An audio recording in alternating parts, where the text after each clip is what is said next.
Добро вечер, драги пријатели, на некој им посакувам сон. Вечерва повторно ќе дружуваме, одамна се немаме дружено. Меркур беше ретро и избегнува затоа видео анализите. Значи, вечерва ќе зборувам за геополитиката, поточно оно што се случува во Украина, во Европа и на светската политичка сцена. Кој што видовте во самиот наслов, ЕУ е пред банкрот. Тоа ќе ви го аргументирам. Значи, гремо веќе 3 години во рецесија и ова година ќе биде. Тука и со голем должник е и Франција, која е втора или трета по задолженост, прави нормално. САД 38.000 милиарди, а интересно Франција е некаде 116% од БДП-то или околу 4.000 милиарди должна. Веројатно тие причини деновиве Макрон е во Кина, но пред тоа навреди, не знам како ќе го прима, 3 дена ќе е таму. Отиде на се на единствена цел, кој аналитичар, немам откадан докази, но да бара средства од Кина, наводно, да ја утиша војната во Украина, што се случува, или специјалната војна операција. Која во прашање специјалната војна операција, Русија многу е нарекуваат агресор. Ја не би ја нарекол, зашто? Прво Украина од 17 веќе, што царска Русија била дел од Русија и од Руската Федерација. Она прв пат, значи, кога се случува Октомвриската револуција, кога Ленин, кој некој време, доаѓа на власт, ја зима Украина да има подлога, зашто на делот за Украина и Унгарија беше на времето евреи Хаварска држава и тоа беше уништено од кнезот Јарослав, не ми текнува како се викаше, ќе ми просвете. И од тие причини он го зема Донбас и го подарува на Русија, пардон, на Украина. Покасно Хрушчов, кој исто евреин, го одзима Крим, го подарува на Украина. Значи, нити Донбас, нити тие делови биле некојаш украински и проукраина на време била чак и под шведска литванска власт. И многу е од Русија агресор. Русија е за враќање.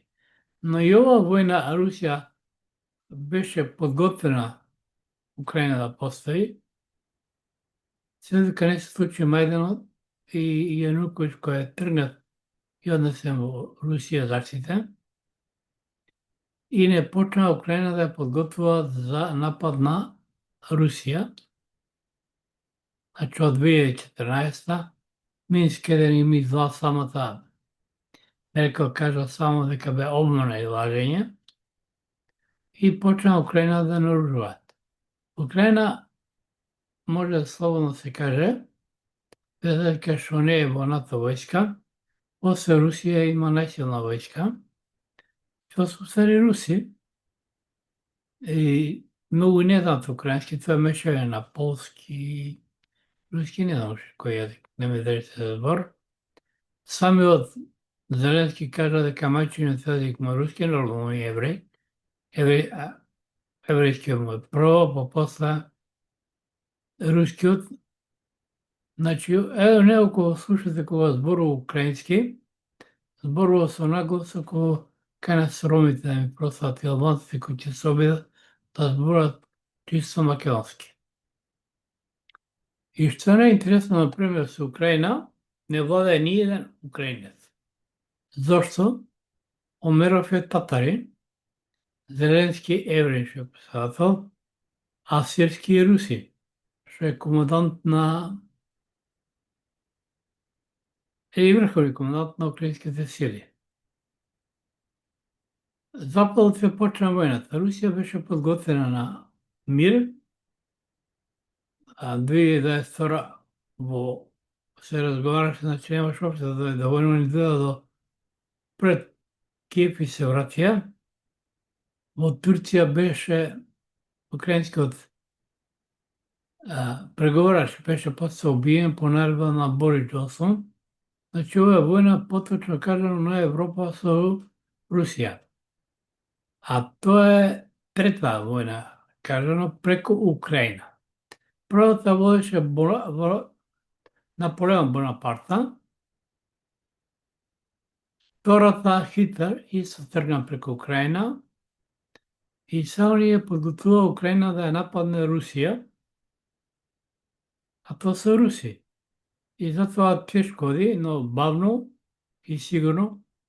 Путин, например, можеше војната да заврши за 2-3 месеца, но не секаш од едноставна причина, тоа руски народ, повеќе руско говорно подрачје, например, Зеленски го избра Русија, поточно со руски гласови он дојде на местото председател на Украина.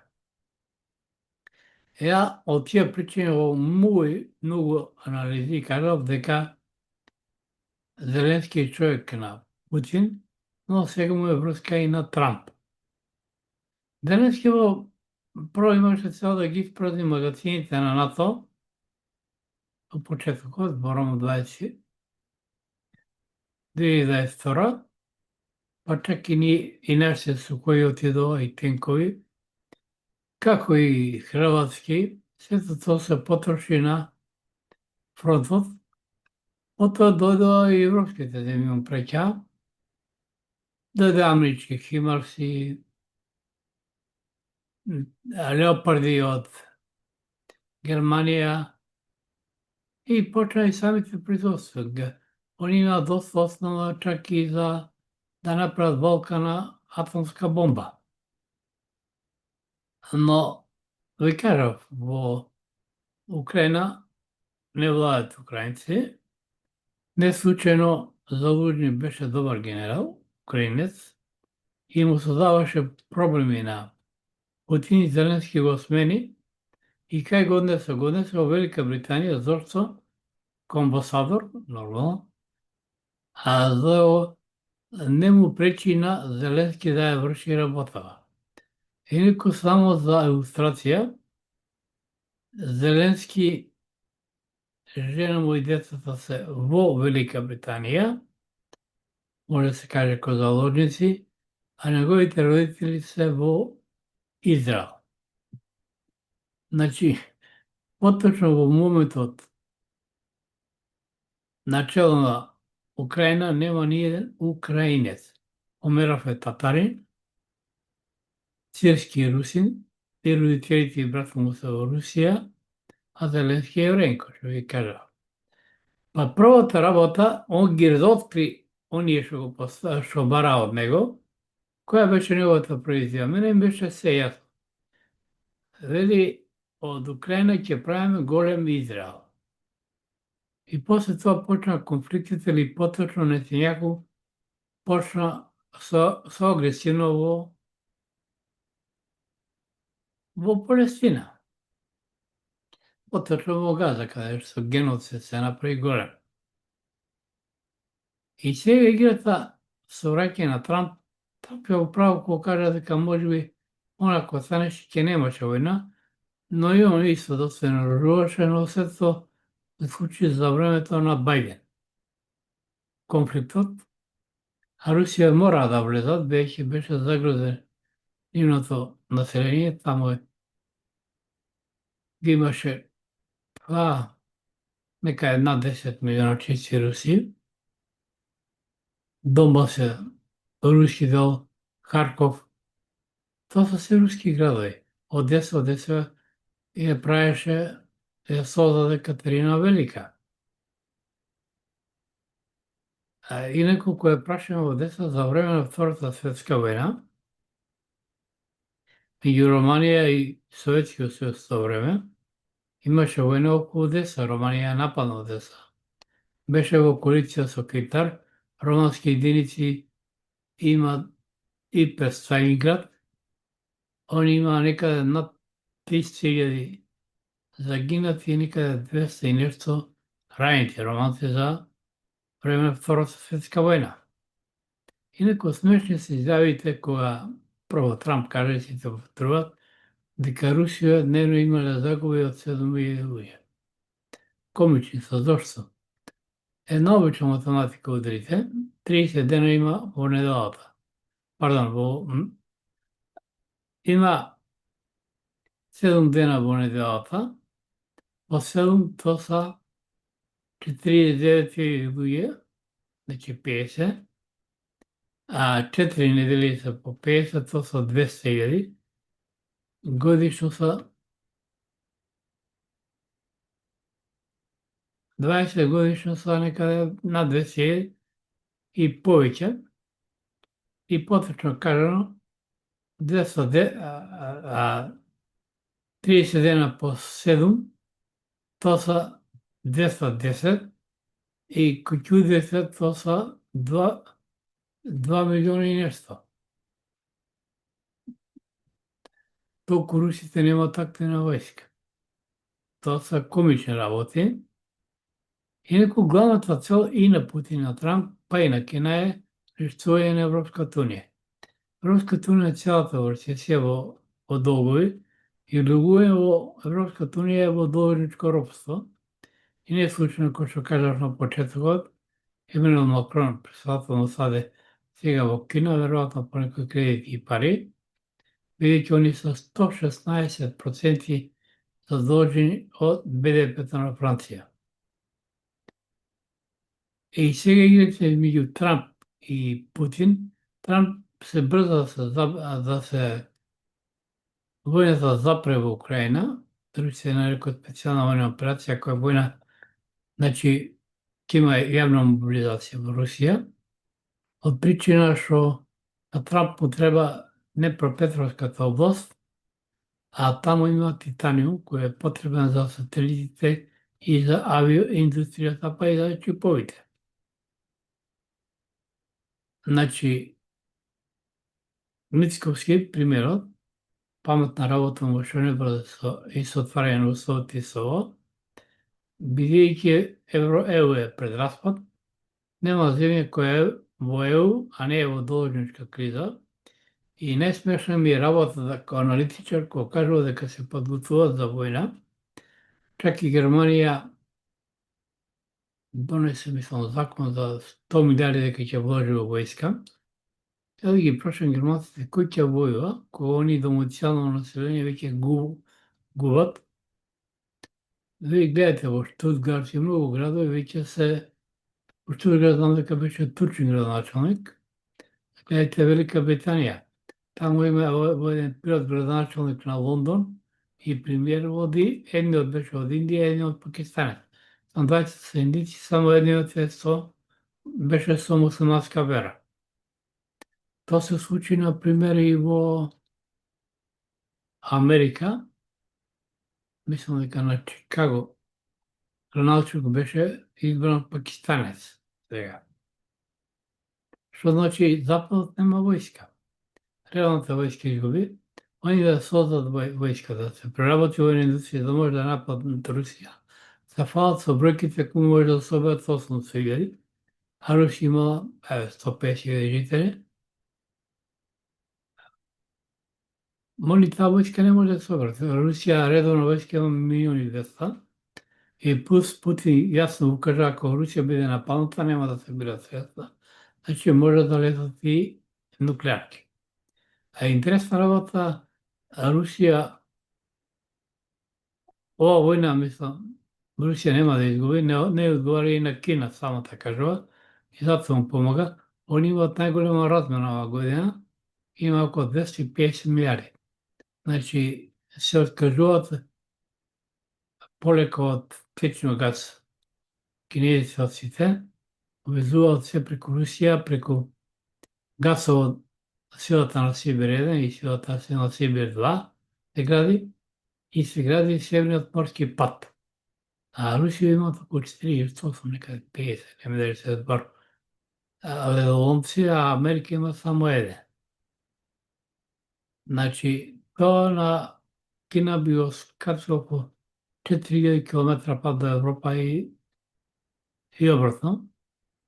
И сега на Трамп му е многу поважно да е пријател со Русија, се обидува да го одвои партнерството што имаат економско, па и војно, али не и воен сојуз меѓу Кина и Русија, бидејќи многу му е важен Тајван, кај се произведуваат чипови и современа техника. Например, и во Силиконската долина во САД исто се произведуваат чипови што се неопходни сега. И Русија почна, ама не со таа чина, кој, например,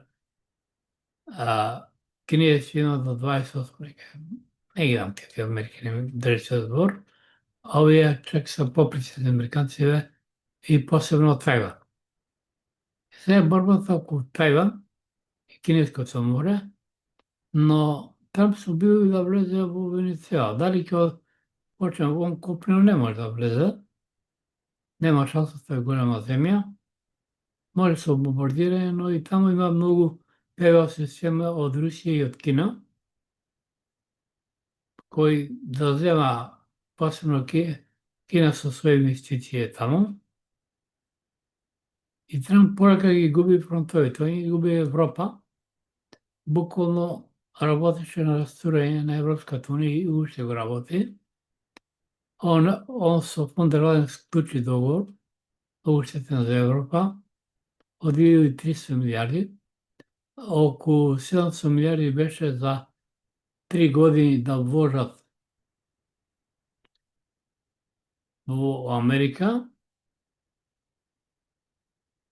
во САД мислам да купат оружје, така нешто беше, а 600 милиарди да вложат во нивната индустрија.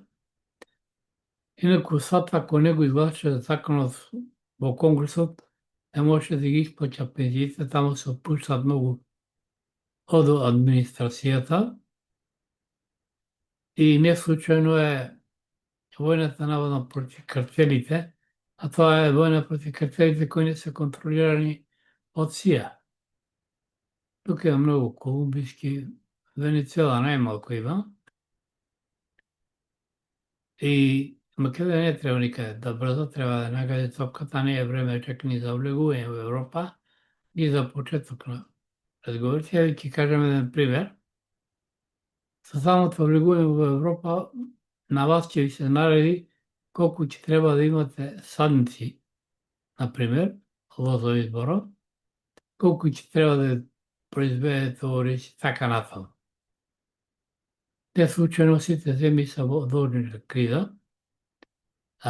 соседна Србија некаде околу 50 милиарди јавни долг има, надброшен, додека Хрватска и Словенија многу повеќе, а и Бугарија влезе на голема должничка криза.